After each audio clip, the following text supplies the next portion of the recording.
네, 9월 8일 새벽 기도회를 시작하겠습니다. 우리 다 함께 찬송가 336장 환난과 핍박 중에도 찬양하시겠습니다.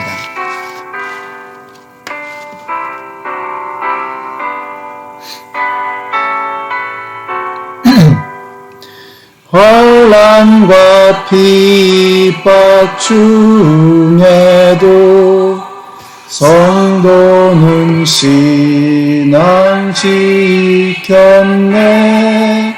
이 신앙 생각할 때에 기쁨이 충만하도다. 성도의 신앙 따라서 죽도록 충성하겠네. 옥중에 매인 성도나 양심은 자유 얻었네. 우리도 고난 받으면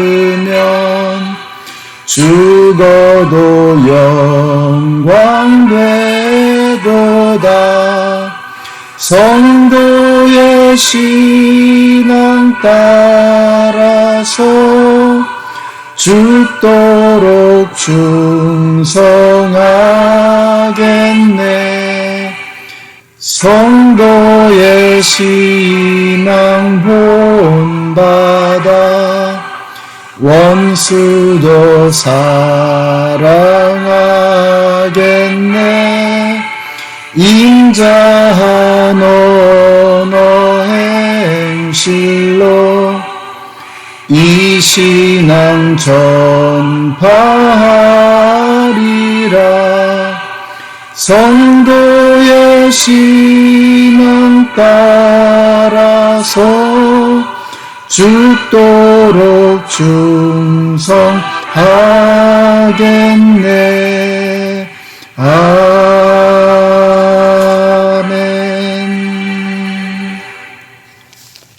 네, 오늘 우리에게 주시는 하나님의 말씀은 고린도 전서 1장의 말씀입니다. 그 중에서 1절부터 3절까지의 말씀을 읽겠습니다.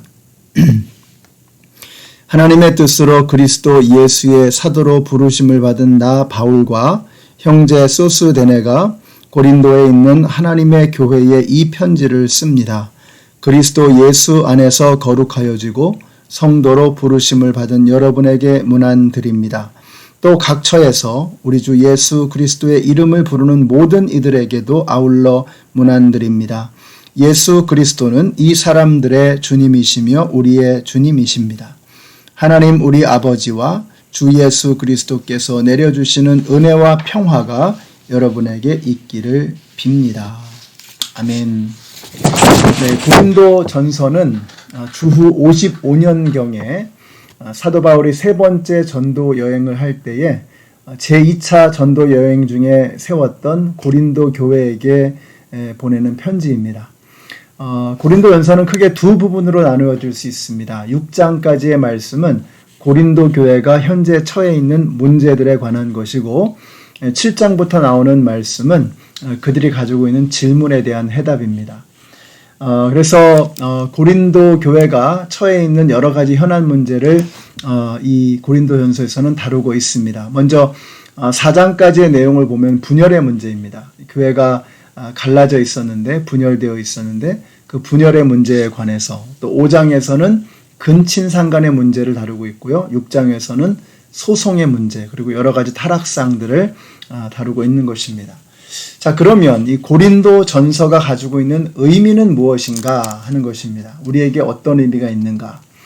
고린도라고 하는 도시는 상업도시입니다. 굉장히 중요한 항구 도시였습니다. 그래서 아시아와 유럽 그리고 아프리카 대륙을 잇는 그런 굉장히 중요한 교통의 요충지요. 그렇기 때문에 상업과 무역의 중심지였습니다. 그러다 보니까 수많은 타락한 세상적인 것들이 이 항구 도시로 흘러 들어왔던 것이죠. 바로 고린도 교회도 그와 같은 환경에 영향을 받았던 것입니다. 그래서 이런 수많은 세상의 유혹과 타락이 있는 그런 곳에서 어떻게 신앙생활을 해야 될 것인가. 이것이 고린도 전서를 보면서 우리가 받을 수 있는 도전, 또 얻을 수 있는 지혜의 말씀인 것입니다. 이 고린도 교회를 보면은요, 여러 가지 면에서 굉장히 풍족한 교회였다라는 것을 알 수가 있습니다. 먼저 물질적으로 항구 도시였기 때문에 굉장히 풍요로운 생활을 누렸습니다. 그리고 여기 오늘 말씀해 보니까 4절을 보시면은요, 영적인 면에서도 이 교회는 굉장했는데 4절에 보시면 고린도 교회는 풍성한 하나님의 은혜를 누리는 교회였다라는 것을 알 수가 있습니다. 또 5절에 보시면 온갖 언변과 지식이 있다라고 했거든요. 이것은 인적 자원이 굉장히 풍부한 교회였다라고 하는 것을 우리에게 일러주는 말씀입니다. 6절에 보시면 전도도 굉장히 잘하는 교회였다는 거예요. 7절에 보니까 은사가 많은 교회였다라고 했습니다. 또 재림의 신앙도 선명하게 가지고 있었습니다. 저는 고린도 교회를 보면서 우리 교회가 정말 이런 교회가 되면 좋겠다 하는 생각이 들어요. 많은 일꾼들이 있고 또 우리의 믿음이 분명하게 고백되어지고 재림의 신앙을 가지고 있고 영적인 은사도 풍부한 그런 교회, 많은 일꾼들을 가지고 있는 이런 교회, 정말 참 아름다운 교회, 멋있는 교회다는 생각이 듭니다. 그런데 이렇게 탁월한 교회임에도 불구하고 사도 바울을 염려케 하는 심각한 문제가 있었습니다. 그것은 바로 분열의 문제였다라고 하는 것이죠. 그들이 굉장한 지식과 또 능력과 인적 자원과 영적인 은사를 가지고 있었지만 이 교회의 문제는 뭐였냐면 하나가 되지 못하는 거였다라는 것입니다. 그래서 11절에 보니까 어떤 사람은 바울파, 또 어떤 사람은 아볼로파, 어떤 사람은 게바파, 심지어 어떤 사람들은 우리는 그리스도파다, 이렇게까지 파벌이 갈라져 있는 것을 볼 수가 있습니다.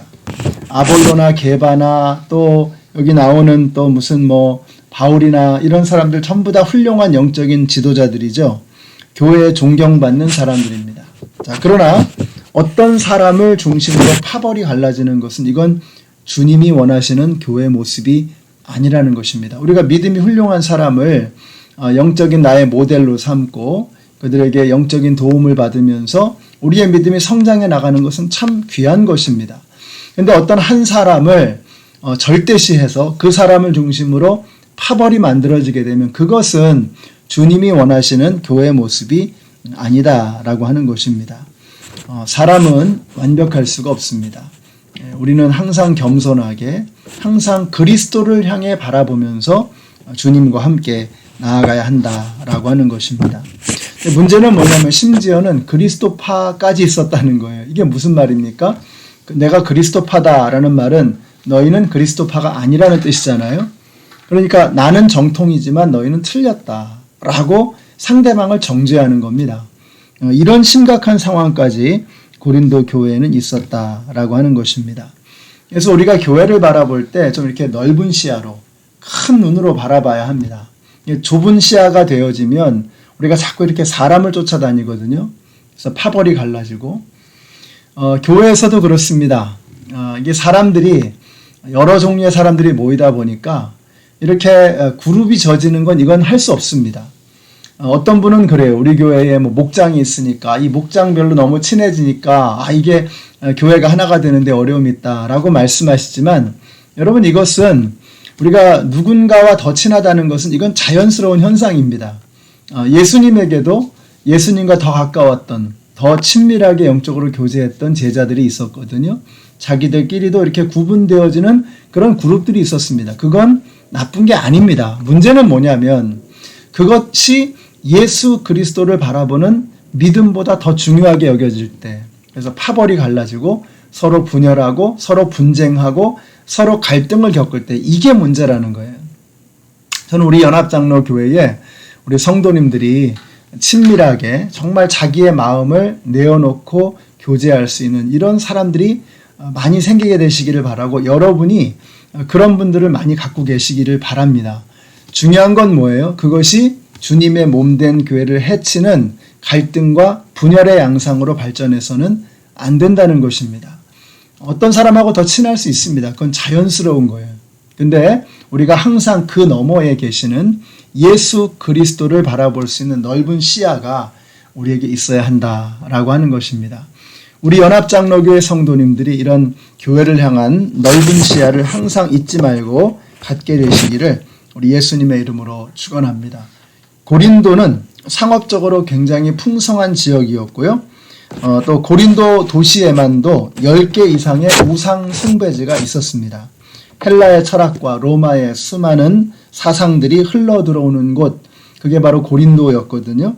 자, 그러니까 당연히 그 속에서 기독교의 정체성이 문제가 될 수밖에 없었던 것입니다. 기독교가 뭐냐 이거죠.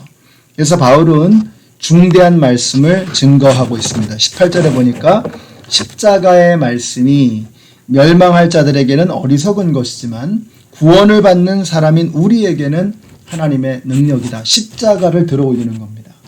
그러니까 이 고린도라는 도시에 많은 사상, 또 많은 수많은 여러 가지 종파들, 종교들이 있었을 거 아니겠어요? 사도 바울은 여기서 지금 뭘 말씀하느냐? 우리가 예수 그리스도 십자가를 들어올리는 것입니다. 그래서 십자가를 중심으로 우리가 모여야 한다라고 하는 것을 선포하고 있는 것입니다. 십자가의 말씀이 멸망할 자들에게는 어리석은 것이지만 구원을 받는 우리에게는 하나님의 능력이 됨이라. 저는 우리 연합장로교회 성도님들이 하나님의 능력을 중심으로 예수 그리스도의 십자가를 중심으로 모일 수 있는 우리 성도님들이 되시기를 바랍니다. 그러니까 우리의 마음의 중심에, 믿음의 중심에 항상 십자가가 있어야 되는 거예요. 십자가가 뭐예요? 하나님이 나를 위해서 이 땅에 오셨다는 것입니다. 오셨을 뿐만 아니라 나를 위해서 죽으셨다는 거예요. 죽으셨을 뿐만 아니라 부활하시고 승천하셔서 지금도 우리를 위해서 일하고 계신다라고 하는 거. 이게 바로 십자가거든요. 우리 연합장로교회 성도님들이 다른 거 자랑하지 마시고 다른 거 지켜 올리지 마시고 다른 거 드러내지 마시고 오직 예수 그리스도의 십자가 한 분만, 하나만을 높여드는 저와 여러분이 되시기를 바랍니다. 그래서 오늘 하루 여러분이 세상으로 나아가서 하루의 일과를 시작하시기 전에 우리의 마음속에 먼저 십자가를 높이 들고 승리를 향해 나아가시는 우리 모든 성도님들이 다 되시기를 우리 예수님의 이름으로 축원합니다. 기도하겠습니다. 하나님 감사합니다. 오늘 말씀을 통해서 십자가 한 분만이, 십자가 하나만이 우리의 삶의 중심이라고 하는 것을 다시 한번 이 아침에 고백하게 하시니 감사합니다. 십자가에 달리신 예수 그리스도와 함께 세상으로 힘차게 나아가 멋진 승리를 거두고 돌아오는 우리 모든 성도님들이 다 되게 하여 주시옵소서. 예수님의 이름으로 기도드렸습니다. 아멘. 네, 사랑하는 성도 여러분, 오늘 저와 여러분의 최고의 자랑거리가 예수 그리스도의 십자가 하나가 되시기를 우리 예수님의 이름으로 축복합니다.